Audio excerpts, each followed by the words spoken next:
Mateo 3:17, dice la Biblia, y hubo una voz de los cielos que decía, este es mi Hijo amado, en quien tengo complacencia. Oramos, nos ponemos en pie. Querido Padre Celestial, gracias por la maravillosa experiencia que hemos tenido durante esta semana y gracias por haber llegado a este día. Gracias por las reuniones en la noche, gracias por las reuniones en la mañana y gracias porque hoy, Señor, usted nos concede nuevamente el santo privilegio de estudiar su palabra temprano en la mañana. Permita que los ángeles nos acompañen hoy como en cada día de la semana y que su Espíritu nos hable trayéndonos palabra de vida para la vida eterna. Que todo cuanto ocurra en este lugar sea para la gloria suya, Señor, pero que recibamos la palabra de Jehová que vive y permanece para siempre. Háblenos Dios a través del predicador, que no sean sus palabras sino las palabras suyas, Dios eterno. Únjanos con su Espíritu bendito, Señor. Lo pedimos en el nombre de Jesús. Amén, Señor. Amén. Hemos dicho que todo lo que Dios hace, todo lo que Dios dice es trascendente. Significa que es más, mucho más, de lo que posiblemente se vea a simple vista. Cuando Dios dice, este es mi Hijo amado en el cual tengo contentamiento a él oír, está diciendo más de lo que podemos imaginar. La frase en que mi alma toma contentamiento nos lleva a la teología del Cordero. Ya hemos hablado de la teología del Cordero, un asunto que comienza desde antes de la fundación del mundo. Y estamos específicamente trabajando con la idea de que Cristo es nuestra Pascua. Cristo es nuestra Pascua y para ser el Cordero Pascual nuestro, número uno, siendo Dios tuvo que hacerse hombre. Y número dos, hacer frente a las tentaciones de Satanás. Pero hay un incidente dentro de ese segundo aspecto que tiene mucho que ver con lo definitivo de nuestra salvación. Lo que ocurrió en el monte Getsemaní. En el monte Getsemaní, Jesús hizo una oración misteriosa y profunda. La no comprensión de esta oración nos lleva a ser cristianos flojos, cristianos débiles, cristianos seculares y no convertidos, cristianos no arrepentidos, cristianos no nacidos de nuevo. E inclusive podemos leer la oración de Jesús y si no nos detenemos a estudiarla, entonces quedamos en la misma situación anterior. Siempre recomendaré el libro El deseo de todas las gentes. Hay un capítulo que se llama Getsemaní. Léalo. Para que tenga una clara conciencia de lo que ocurrió en Getsemaní. La oración de Jesús en Getsemaní y aquella frase que repitiera 3 veces nos dicen a nosotros lo que ahí se estaba decidiendo. La situación difícil que Cristo tuvo que afrontar y enfrentar y el ataque y la acusación de Satanás e inclusive el consejo satánico. Después de Getsemaní, las consecuencias sobre la vida de Jesús no serían más favorables que antes, todo lo contrario, sería peor. No solamente perdería a los discípulos, porque todos se fueron y lo dejaron solo, no solamente se sentiría solo en medio de la humanidad, sino que sería juzgado siendo inocente. Sería condenado sin ninguna culpa, y no solo eso, llegaría un momento, y él lo sabía, donde hasta Dios se apartaría de su camino. Terrible experiencia. Hay una palabra que debemos estudiar y hay otra palabra que debemos entender. Veamos, por ejemplo, todo el contexto y el cuadro de la oración de Jesús. Tristemente, la mente humana se ha hecho perezosa para entender las cosas espirituales. Y es que la mente humana no puede entender las cosas espirituales, porque las cosas espirituales se disciernen espiritualmente y usted necesita una mente espiritual. Tristemente, la gente se ha acomodado a una mente carnal para vivir la vida espiritual, porque la mente carnal le permite recibir cierto grado de beneficios de gloria. Recibo parte de lo que hago. Cuando usted tiene la mente espiritual, toda la gloria es de Dios. Aunque toda la gloria es de Dios, y lo es, el Espíritu se glorifica en usted, transformándolo a la semejanza de Cristo Jesús. Es interesante. San Mateo capítulo 26. San Mateo capítulo 26, Versículos 36 en adelante. Ponga cuidado y pídale a Dios que le quite todo ruido de su mente, que pueda concentrarse en lo que vamos a hacer y que el Espíritu pueda iluminar su mente para entenderlo. San Mateo capítulo 26, versículo 36. Dice la Biblia: entonces llegó Jesús con ellos a un lugar que se llama Getsemaní y dijo a sus discípulos: sentaos aquí, entre tanto que voy allí y oro. Y tomando a Pedro y a los dos hijos de Zebedeo, comenzó a entristecerse y a angustiarse en gran manera. Entonces Jesús les dijo: mi alma está muy triste hasta la muerte. Quedaos aquí y velad conmigo. Yendo un poco adelante, se postró sobre su rostro, orando y diciendo: Padre mío, si es posible, pase de mí esta copa, pero no sea como yo quiero, sino como tú. Vino luego a sus discípulos y los halló durmiendo, y dijo a Pedro: ¿así que no habéis podido velar conmigo una hora? Velad y orad para que no entréis en tentación. El espíritu a la verdad está dispuesto, pero la carne es débil. Otra vez fue y oró por segunda vez, diciendo: Padre mío, si no puede pasar de mí esta copa sin que yo la beba, hágase tu voluntad. Vino otra vez y los halló durmiendo, porque los ojos de ellos estaban cargados de sueño. Y dejándolos, se fue de nuevo y oró por tercera vez, diciendo las mismas palabras. ¿Cuáles eran las palabras?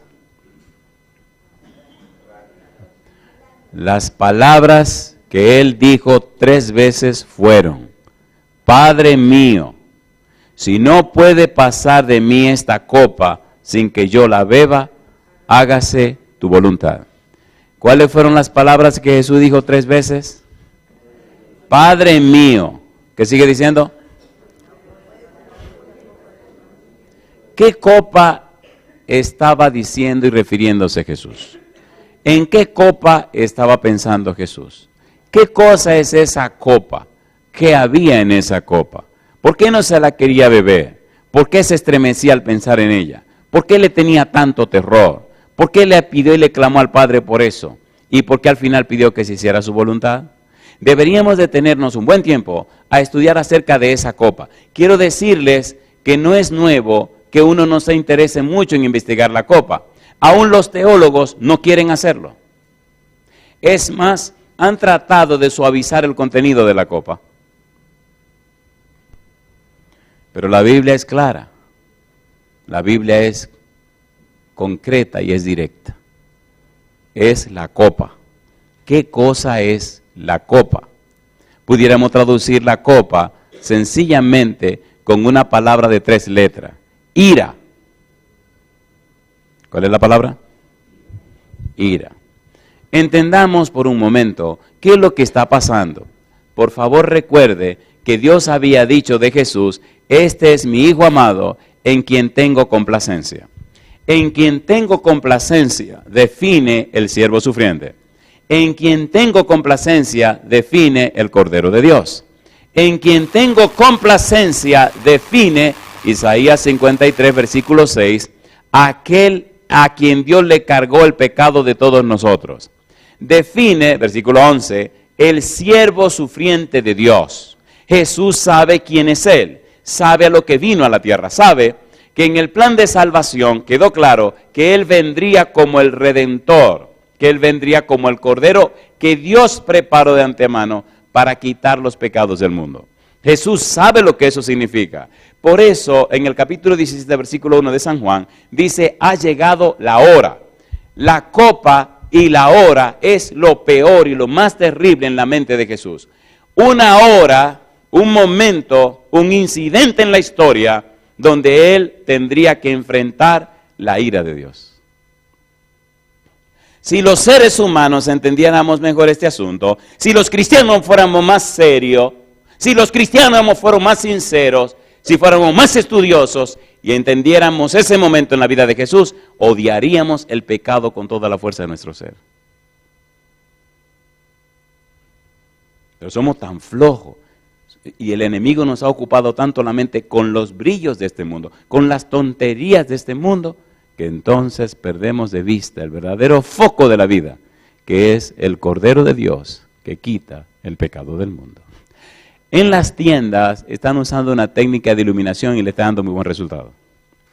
Las tiendas más modernas ahora, cuando usted entra, abre la puerta, ponen mucha iluminación al fondo de la tienda. Los seres humanos, como los pajaritos en la noche, nos gusta la iluminación. Y automáticamente vamos hasta el final de la tienda, porque hay más iluminación. Es una técnica de venta. Y como tontos, vamos a donde hay más luz al fondo. Y vemos la tienda entera sin saber por qué. Y al rato estamos comprando. Satanás también sabe cómo manejarnos. Nos entretiene con los brillos de este mundo. Y usted pasa la mejor parte de su vida matándose por conseguir cosas que después que ya está más viejito no puede disfrutar. ¿Sí o no? ¿Sí o no? Y entonces ocurren situaciones, no voy a decir ese nombre porque es bien feo.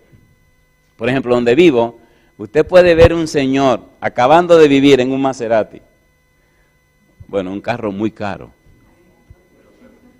Y allá en unos carrazos, ¿qué le pasó a este viejito? Bueno, se mató la juventud y ahora al final, pero ¿ya para qué, querido? ¿Ya para qué? Y así nos pasa a nosotros los cristianos, nos distraemos del verdadero foco de la vida. ¿Están listos? Esto es doloroso lo que vamos a estudiar. ¿Están listos? Vamos a ir a la Biblia y vamos a tratar de entender esta copa. Me encanta y me llena de gozo poder ver en la Biblia qué es lo que Dios dice, qué es lo que Dios explica.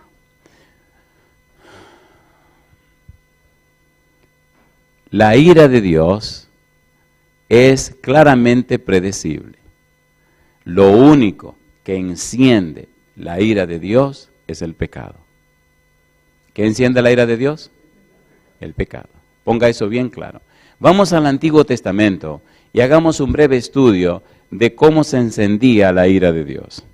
En el libro de Éxodo, capítulo 32, los versículos 8 al 10, vemos a Dios completamente caliente, completamente airado, el tipo está furioso.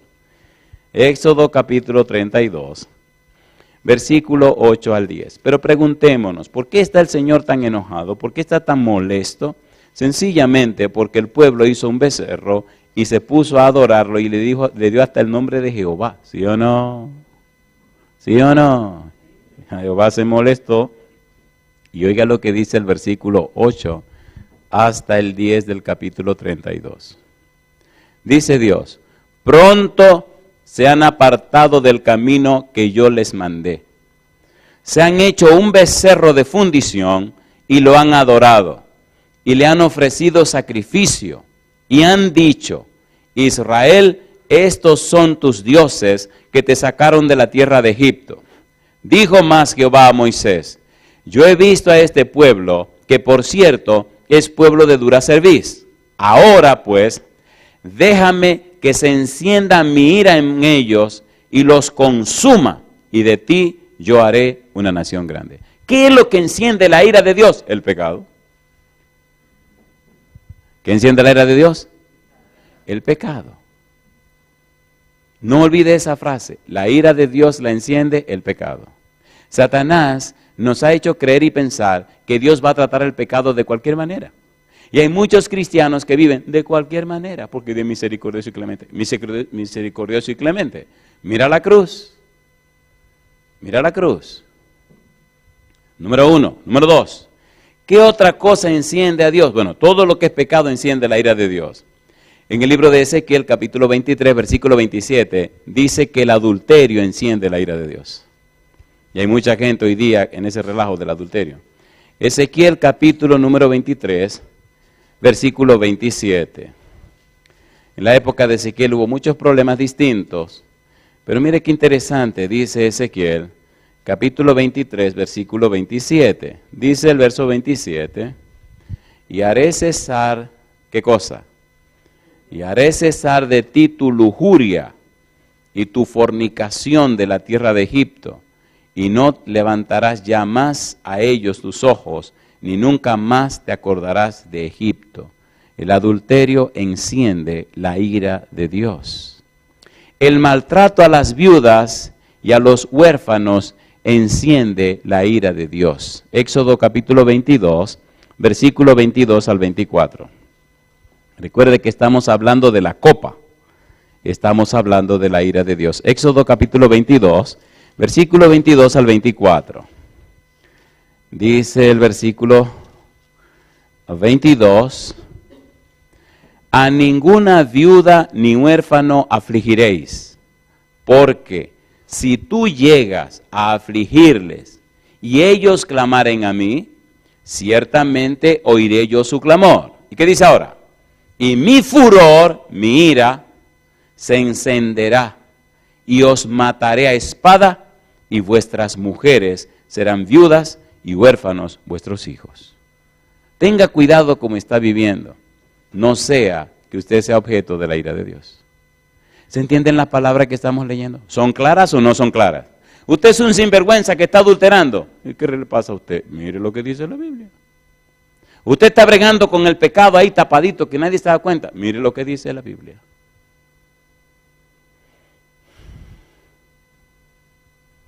La Biblia dice también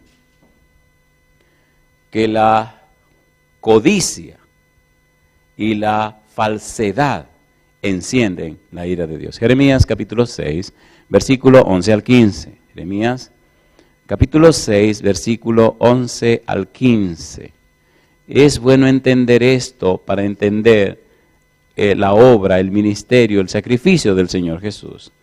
Jeremías capítulo 6, versículo número 11 al 15. Dice el versículo 11, por tanto, estoy lleno de la ira de Jehová, estoy cansado de contenerme. La derramaré sobre los niños en la calle y sobre la reunión de los jóvenes igualmente, porque será preso tanto el marido como la mujer, tanto el viejo como el muy anciano, y sus casas serán traspasadas a otros, sus heredades y también sus mujeres, porque extenderé mi mano sobre los moradores de la tierra, dice Jehová. ¿Y qué sigue diciendo? Porque desde el más chico de ellos hasta el más grande, cada uno sigue, ¿qué dice ahí? La avaricia. Y desde el profeta hasta el sacerdote, todos son engañadores. Y curan la herida de mi pueblo con liviandad, diciendo, paz, paz, y no hay paz. ¿Se han avergonzado de haber hecho abominación? Ciertamente no se han avergonzado, ni aún saben tener vergüenza. Por tanto, caerán entre los que caigan, cuando los castigue caerán, dice Jehová. ¿Está claro o no está claro esto? ¿Está claro o no está claro? Es bueno entender la ira de Dios a la luz de la Biblia, para entender lo que Cristo vivió. La Biblia dice, al que no conoció pecado, ¿qué dice ahora? Por nosotros lo hizo pecado. Cristo tomó el pecado de la humanidad. Cristo fue entonces objeto de la ira de Dios. Escuche, espere. ¿Qué está diciendo, pastor? Estoy diciendo que Cristo fue la propiciación que Dios dio. Dios nos dio a su Hijo y Cristo pagó el precio del pecado. Vaya poniendo eso en su mente, porque lo vamos a necesitar en algún momento más tarde. La ira de Dios en el Antiguo Testamento también es resultado de la violencia. Ezequiel capítulo 8, versículos 17 y 18. El pecado en general enciende la ira de Dios. Vamos al Nuevo Testamento ahora. Vamos al Nuevo Testamento. En el Nuevo Testamento también ocurren cosas y Dios explica que esas cosas encienden la ira de Dios. Romanos capítulo 1, versículo 18. Romanos capítulo 1, versículo 18. Es bueno que esto esté claro para entender esa copa. Romanos capítulo 1, versículo 18. ¿Cómo dice el versículo 18? Romanos 1, 18. Dice la Biblia: porque la ira de Dios se revela desde el cielo contra toda impiedad e injusticia de los hombres que detienen con injusticia la verdad. Versículo 21. Pues habiendo conocido a Dios, no le glorificaron como a Dios, ni le dieron gracias, sino que se envanecieron en sus razonamientos y su necio corazón fue entenebrecido. Decidieron no glorificar a Dios. Aún conociendo a Dios, decidieron negarlo. Aún entendiendo a Dios, decidieron rechazarlo. Aún sabiendo quién era Dios, decidieron vivir como les daba la gana. Y eso enciende la ira de Dios. Me pregunto, ¿se entiende lo que estamos haciendo? ¿Se entiende o no se entiende? Queridos, cristianismo, vida cristiana, no es ser miembro de un club y que yo pago una cuota. No, querido, es más que eso. Cristianismo no es que yo conozco o me conozco las reglas del juego. No, mi negro, no es eso, es más que eso. Cristianismo no es solamente cumplir con ciertos requisitos, no, es vivir una experiencia real y práctica ante un Dios real. Y tu vida refleja si estás o no estás viviendo eso. Tiene que haber un resultado de esa relación con Dios. Tiene que haber un producto de esa comunión con Él. Porque es imposible estar en comunión con Dios y en relación con Dios y en presencia de Dios y ser la misma persona. De modo que si alguno está en Cristo, ¿qué cosa?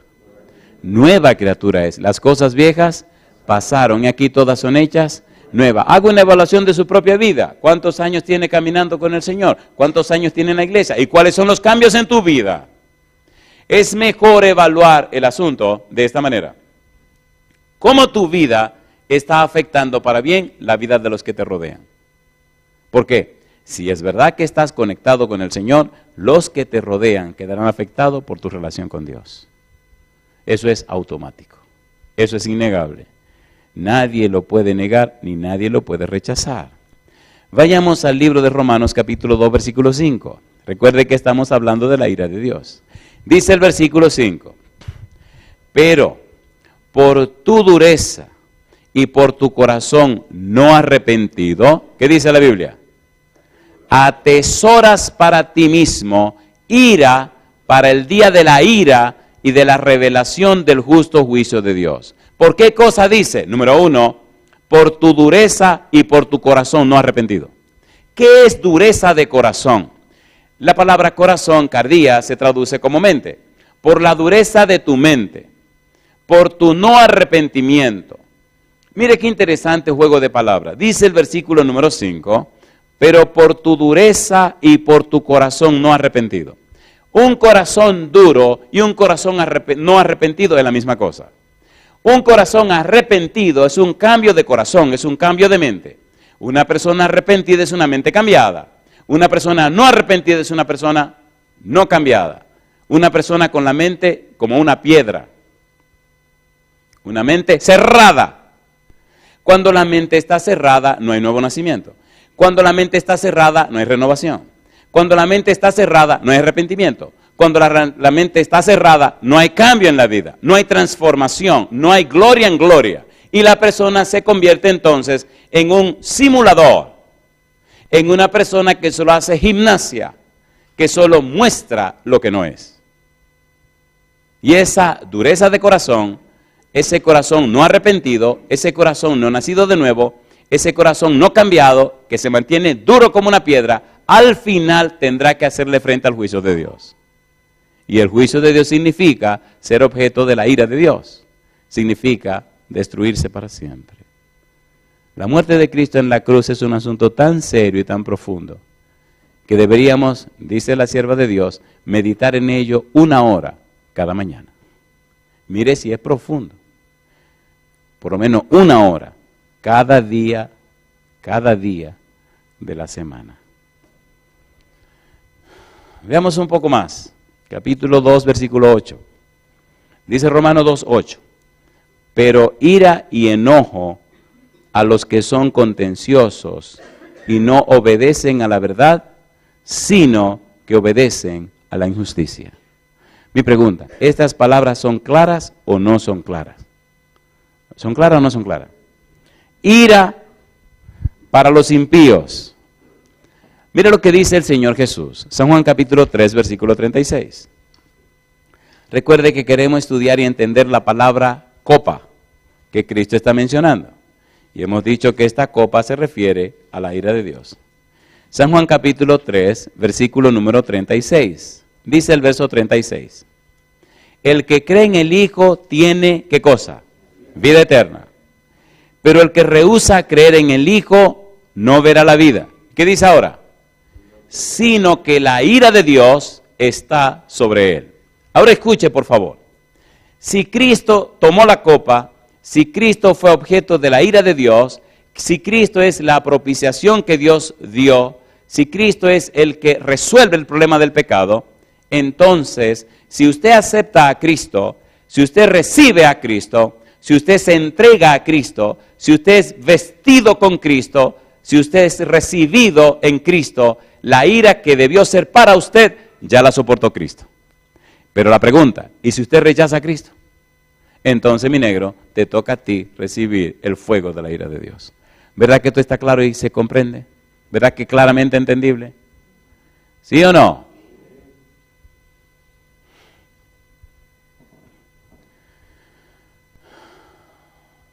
San Mateo capítulo 24, versículo 51.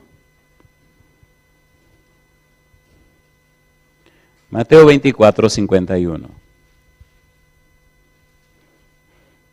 Ustedes saben que el Señor Jesús plantea en Mateo 24 y Mateo 25 nada más y nada menos que la respuesta a los discípulos cuando le preguntaron, Señor, ¿qué señal habrá de tu venida y del fin del mundo? Y Él comienza a hablarle de las señales del tiempo del fin. Al final de hablar de las señales del tiempo del fin, el Señor Jesús le da una orejita, dicen en mi país, para que entiendan cuál es la situación del tiempo del fin y cuál es la razón de la demora en su segunda venida. Si ustedes notan, en estas 5 parábolas se habla de una demora para la venida de Jesús. Las 5 parábolas nos hablan nada más y nada menos de la situación de la iglesia, la situación del pueblo de Dios. E inclusive las 5 parábolas definen claramente que hay 2 grupos dentro de la iglesia. Y pudiéramos nosotros pensar que la demora se debe a la iglesia. Que Cristo no ha venido, no es por lo que están afuera, no ha venido por lo que están adentro. ¿Están listos para que demos un repaso rapidito y entender el versículo 51? Jesucristo presenta 5 parábolas. Vamos rapidito, no las vamos a leer todas, pero por lo menos le voy a decir dónde están. ¿Cuántas parábolas? 5 parábolas. En el capítulo 24, el versículo número 43 nos habla de la parábola ladrón en la noche. Número 1, ladrón en la noche. Hay personas que están preparadas para recibir al ladrón y otros no están preparados. 2 grupos. En el versículo 45 nos habla de otro grupo. El siervo fiel y el siervo infiel. El siervo infiel maltrata al siervo fiel y dice, mi Señor tarda en venir. ¿Cuántos grupos? 2 grupos. ¿De quién son estos 2 siervos? Del Señor. ¿Dónde están estos 2 siervos? En el rebaño del Señor. ¿Qué están haciendo estos grupos de siervos? Uno está maltratando al otro porque el Señor tarda en venir. 2 grupos. Tardanza, tarda en venir. Ladrón en la noche, no ha llegado. Estamos esperando que llegue. Número 3. La parábola de las 10 vírgenes, capítulo 25, versículo 1 en adelante. ¿Cuántas vírgenes eran? 10. ¿De quiénes eran esas 10 vírgenes? Del Señor. ¿A quién esperan al Señor? ¿Qué están preparando? ¿Para qué están preparadas? Para la venida del Señor, para las bodas del Cordero, para las bodas del Señor. Sin embargo, las 10 se dividen en 2 grupos.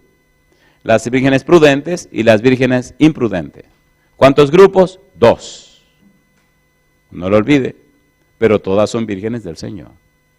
Número 4, en el capítulo 25, versículo número 14.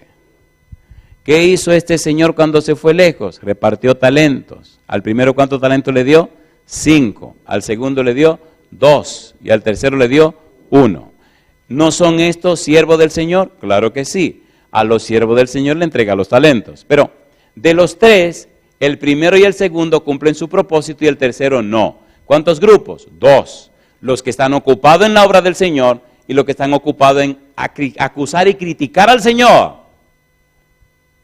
Porque cuando el Señor viene, el de 5 talentos le dice, produje 5. Y el de 2 le dije, produje 2. Pero el de 1 le dice, yo no hice nada porque tú eres. Y ahí comienza a decirle barbaridades al Señor. Entonces el de ese lo toman y se lo dan al que produjo 5. 2 grupos dentro de la iglesia. Y ahora en la parte final, capítulo 25, versículo número 31, encontramos, y específicamente en el versículo 33, 2 grupos, ovejas y cabritos. ¿Qué cosa? Ovejas y cabritos. ¿Dentro de qué? Dentro de la iglesia. Oiga, si usted es oveja o cabrito, ese es su problema. Descubra usted si ya le salieron los cachos, porque ese es su problema. Lo interesante es que a las ovejas la pondrán a la derecha, pero a los cabritos, ay mamacita linda, versículo 51. Y aquí llegamos donde queríamos llegar. Capítulo 24, versículo 51. Dice el verso 51. Y lo castigará duramente y pondrá su parte con los hipócritas. Allí será el lloro y el crujir de dientes. ¿Pondrá a la izquierda el Señor a los cabritos? Sí. Lo interesante de los cabritos, si queremos ser, ¿le gustaría que fuéramos más fuertes y no tan light? ¿Lo ponemos duro? Agárrense porque le va a doler. Muy bien, me encanta que sean valientes. Cojan ahí. Recuerde que fue usted que quiso así. Versículo 41, capítulo 25. Entonces dirá también a los de la izquierda, apartaos de mí, malditos, al fuego eterno preparado para el diablo y sus ángeles. ¿Cómo le dirá a los de la izquierda? Malditos. Pero mi pregunta, ¿de dónde salen esos cabritos? De la iglesia. ¿De dónde salen las ovejas? De la iglesia. ¿Y cómo le llama tan fuertemente y cómo le llama así? El fuego fue preparado ¿para quiénes? Dios no preparó fuego para usted, ni para mí, ni para ninguna criatura. El fuego es preparado para el diablo y sus ángeles. Pero hay seres humanos que se encariñaron tanto con el diablo que se quieren quemar con él. Mire qué barbaridad, qué tragedia, a pesar de lo que Cristo ha hecho. ¿Verdad que se entiende lo que estamos diciendo? ¿Se entiende o no se entiende? San Mateo capítulo 5, versículo 22. Recuerde que estamos poniendo la mesa y estamos hablando de esa copa. San Mateo 5, 22. ¿Cómo dice Jesús? Mateo capítulo 5, verso 22. Pero yo os digo que cualquiera que se enoje contra su hermano será culpable de juicio. Y cualquiera que diga necio a su hermano será culpable ante el concilio.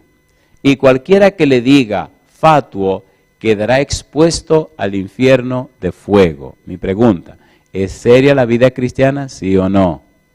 ¿Sí o no? Entonces resuelva sus problemas con su hermano.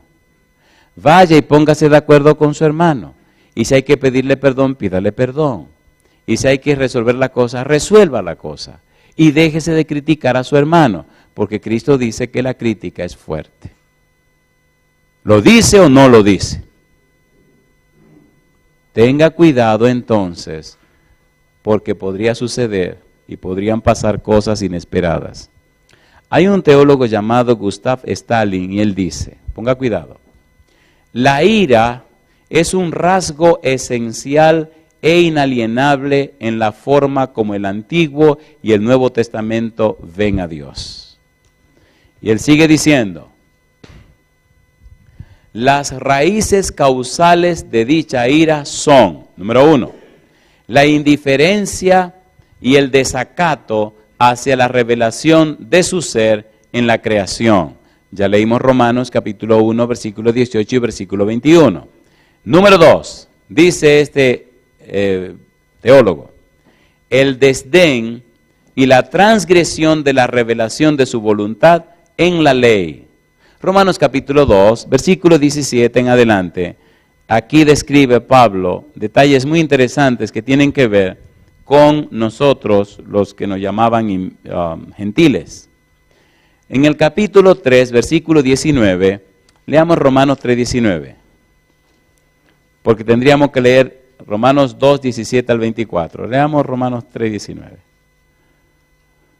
Pero es más que esto que dice este autor, y veremos a otro exégeta de nuestra iglesia aclarando esta situación. Romanos capítulo 3, versículo 19. ¿Cómo dice el verso 19? Pero sabemos, ¿qué cosa? Que todo lo que la ley dice, lo dice a los que están bajo la ley, para que toda boca se cierre y todo el mundo quede bajo el juicio de Dios. ¿Qué cosa es la ley? Un espejo. ¿Qué miramos en la ley? Nuestra situación. ¿Qué cosa es la ley? Según el libro de Gálatas capítulo 3, la ley es un ayo que nos lleva a Cristo. Un paidagogos, un esclavo que nos toma y nos dice, tienes problema, transgrediste la ley, naciste en pecado, tienes un problema de pecado, tienes una herencia de pecado, cometiste pecado. Entonces ven, te voy a llevar a quien resuelve el problema. Quien resuelve el problema es Cristo Jesús. ¿Dónde pagó Cristo el precio del pecado? En la cruz del Calvario. ¿Qué hizo Cristo en la cruz del Calvario? Bebió la copa. Querido, ¿se entiende lo que estamos diciendo? ¿Es importante lo que estamos estudiando? Entonces, mire usted qué cosa linda. Hay un autor de nuestra iglesia, George Knight, y él dice, la ira de Dios no es solo una reacción contra la indiferencia y desacato a su santidad personal y a la santidad de su ley, sino su santa reacción contra el dolor y la miseria que resultan de la rebelión contra su gobierno. Una rebelión que trajo alienación, esclavitud, muerte y corrupción en su estela. El pecado ha traído indecible sufrimiento al universo y a los seres creados por Dios. ¿Es así o no es así? Cuando el pecado entró y con el pecado la muerte, entonces más tarde entró Jesús y con Jesús la vida. Nosotros los seres humanos, cristianos en la tierra, deberíamos ser portadores de vida. Deberíamos llevarle vida a los que mueren. Deberíamos llevarle esperanza a los que no la tienen. Cuando una mujer pecadora, llamada la samaritana, se encontró con el Señor Jesús, se llenó de agua de vida, se llenó plenamente del agua de la salvación. Y como estaba pleró, estaba full, estaba llena, dejó el cántaro del agua en el pozo, y ella que ahora es el contenedor, ella que ahora es el envase llena del agua de vida, va a Samaria en pleno día a predicarle a los hombres de quienes ella se escondía. ¿Por qué? Si esta paria de la sociedad viene a buscar agua al mediodía, significa que se estaba escondiendo de la sociedad, porque nadie busca agua al mediodía. El agua se busca en la mañana temprano o se busca en la tarde, antes que suba el sol. Pero esta infeliz vino a buscar el agua al mediodía, cuando nadie estaría en el pozo. Bendito sea Dios que se encontró con Cristo Jesús. ¿Se entiende o no se entiende? ¿Se entiende o no se entiende? Mire usted lo que dice San Juan, capítulo 7, versículo 37 al 39. Queridos, tenemos que beber esta agua, dice el 37. En el último y gran día de la fiesta, Jesús se puso en pie y alzó la voz diciendo, si alguno tiene sed, venga a mí y beba. El que cree en mí, como dice la Escritura, ¿qué dice ahora? De su interior correrán ríos de agua viva. Y dice ahora Juan, esto dijo del Espíritu que habían de recibir los que creyesen en él, pues aún no había venido el Espíritu Santo, porque Jesús no había sido aún glorificado. Y yo te pregunto, ¿qué cosa es el agua viva? El Espíritu Santo. Si es verdad que creemos en Jesús, si es verdad que creemos en Cristo, entonces deberíamos estar llenos del agua de vida y saciar la sed de la gente que se pierde. ¿Dónde está el agua de vida en nosotros? ¿Dónde están las almas que estamos haciendo su sed? La samaritana, a pesar de su vida de pecado, la samaritana, a pesar de haber tenido 6 hombres en su vida, la samaritana, a pesar de haber sido una sinvergüenza, bueno, lo que usted quiera llamarle, se encontró con Jesús. Tomó del agua de vida y su vida fue cambiada. Y oiga qué cosa linda. Una pecadora samaritana predica a los hombres samaritanos, los trae a la 1, 1:30, 2 de la tarde al pozo, se encuentran con Jesús. Jesús es recibido en Samaria, se queda 2 días con ellos y hay un avivamiento y una revolución espiritual en Samaria por una mujer pecadora. Alabados sean las mujeres pecadoras. Yo estoy seguro que si le pregunto a las damas que si quieren ser como la samaritana, me van a decir que sí, pero con un toquecito de, espérate pastor, ¿qué es lo que tú me quieres decir? Cosa rica, mamá. Y usted pudiera decir, bueno pastor, ¿antes de o después de? ¿Sí o no? ¿Tiene sentido esto o no tiene sentido? ¿Tiene sentido o no tiene sentido? ¿Recuerdan a Nicodemo? Mire qué ironía. Oiga, ¿a ustedes les gusta el chisme bíblico? A ver, ¿le gusta o no le gusta? Miren, Satanás es el diablo, ni modo, y había engañado tanto a los teólogos judíos que le cambió la perspectiva correcta del Mesías. Los judíos esperaban un Mesías que acabara con los romanos, que los hiciera ricos y los hiciera gobernadores del mundo. Esa perspectiva del Mesías estaba equivocada, no era la perspectiva bíblica. La perspectiva bíblica era un Mesías sufriente. Cuando Cristo tiene la conversación con la samaritana, mire si Juan arregla bien su asunto. En el capítulo 3, Juan presenta la conversación de Cristo con Nicodemo, ¿se acuerdan? Nicodemo es un maestro judío, Nicodemo es un miembro del Sanedrín, pero viene donde Jesús de noche, porque teme que lo vean hablando con Jesús. La samaritana viene a Jesús de día. Nicodemo es un maestro de la teología. La samaritana es una pecadora samaritana. Y curiosamente, la samaritana tenía un enfoque bíblico más claro que el de Nicodemo.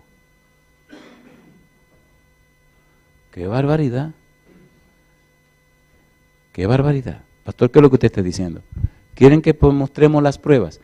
Miren, Nicodemo creyó en Cristo y se entregó a Cristo cuando Cristo lo clavaron en la cruz. Usted no encuentra a Nicodemo en ningún lado hasta que Cristo lo clavan en la cruz y junto con José de Arimatea bajan el cuerpo. Y entonces se entrega y se consagra a Cristo.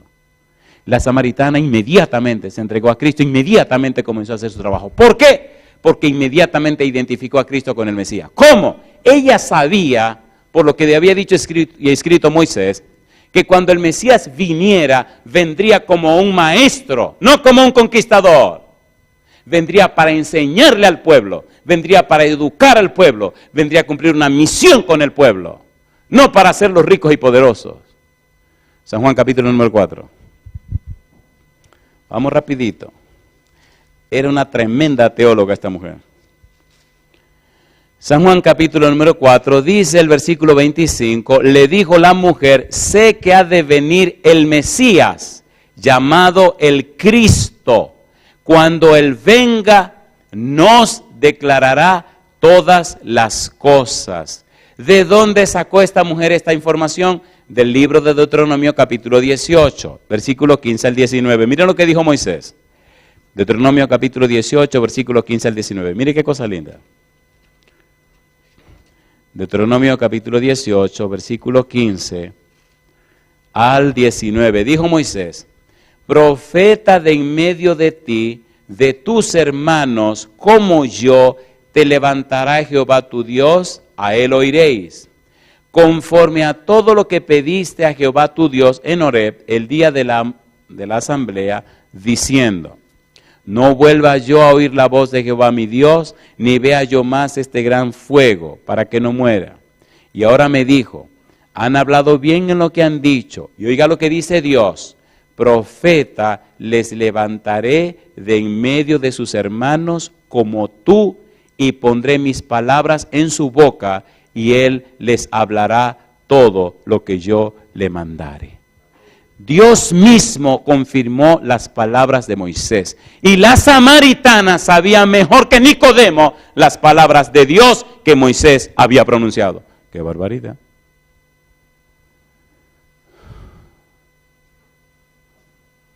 ¡Qué barbaridad! Como les gusta el chisme a ustedes, Hechos capítulo 3, versículos 22 y 23. Hechos 3, 22 y 23. Hechos capítulo 3, versículo 22, dice, porque Moisés dijo a los padres, ¿qué cosa dice? El Señor vuestro Dios os levantará profeta de entre vuestros hermanos, como a mí, a él oiréis en todas las cosas que os hable. Y toda alma que no oiga a aquel profeta será desarraigada del pueblo. Mi pregunta para usted, querido, querida, ¿creyó la samaritana en las palabras de Jesús? Lo interesante, San Juan capítulo 4, es cómo Cristo le dice a la samaritana que Él es el Mesías. San Juan capítulo 4, mire qué cosa linda. En aquella entrevista con la samaritana, Juan capítulo 4, versículo 26, Jesús le dijo, yo soy el que habla contigo. Yo soy ese de quien Moisés habló. Yo soy ese de quien Dios habló. Yo soy ese maestro que viene a enseñar. Y entonces la samaritana se encendió y salió corriendo para la ciudad. Mi pregunta, ¿verdad que necesitamos tomar más de esa agua de vida? Lamentablemente, estamos tomando sorbitos del agua de vida para no dejar la iglesia, para no perder la fe. Pero no nos hemos llenado del agua de vida como para salir corriendo a predicarle a otros. Solo tomamos lo que necesitamos para permanecer en la iglesia. ¡Qué tragedia! Y como que no nos importan los de afuera.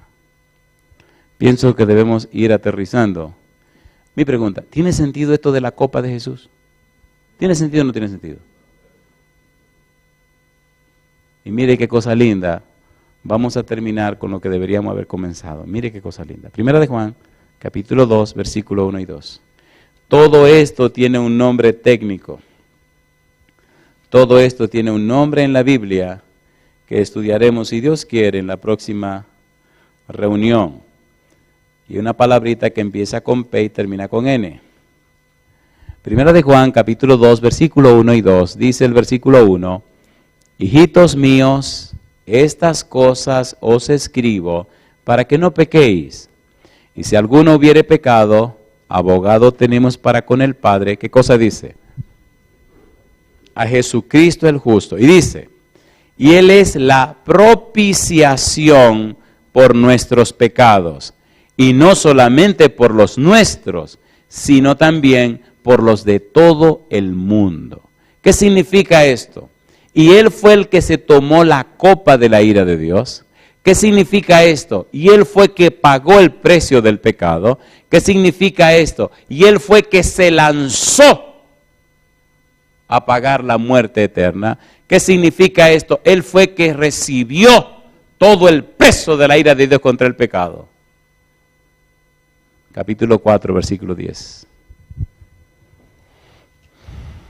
Capítulo 4, versículo 10. En esto consiste el amor. ¿Qué cosa dice?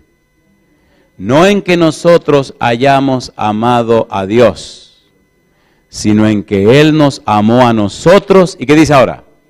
Y envió a su Hijo, ¿cómo dice? En propiciación por nuestros pecados. Alabado es el nombre de Dios. ¿Se entiende, por favor? Dios estaba en Cristo reconciliando consigo al mundo. Ahora en Cristo Dios sigue siendo justo y el que justifica al pecador. ¡Qué cosa linda! ¿Es hermoso o no es hermoso?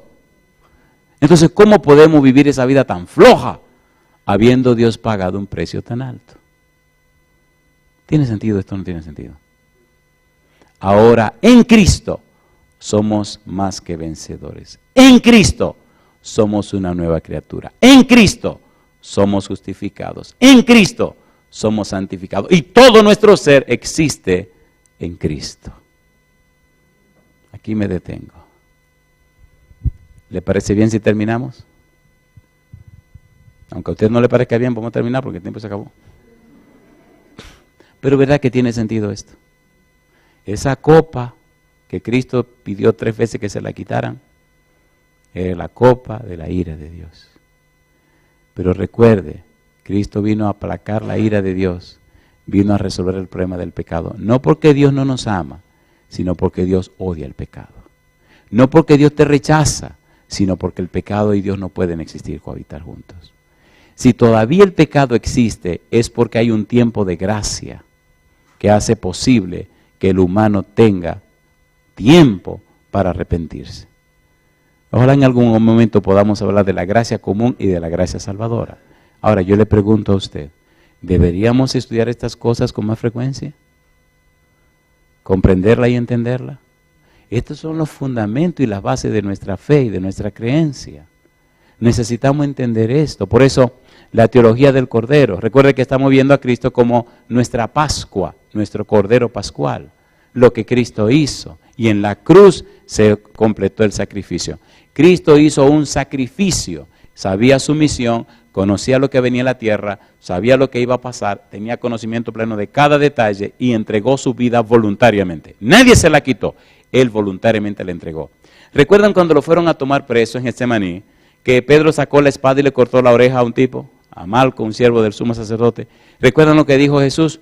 ¿Tú no crees que yo puedo decirle a mi papá que me mande 12 legiones de ángeles? Imagínese usted, un solo ángel en una noche mató 185,000 asirios. Imagínese 12 legiones de ángeles, mi madre, acaban con medio mundo.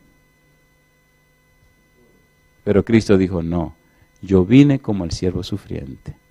Vine a pagar el precio del pecado. Y voy a pasar solo por esta situación. Mi madre, y todavía nosotros somos flojos y coqueteamos con el pecado y fuñimos con el pecado. ¡Qué barbaridad!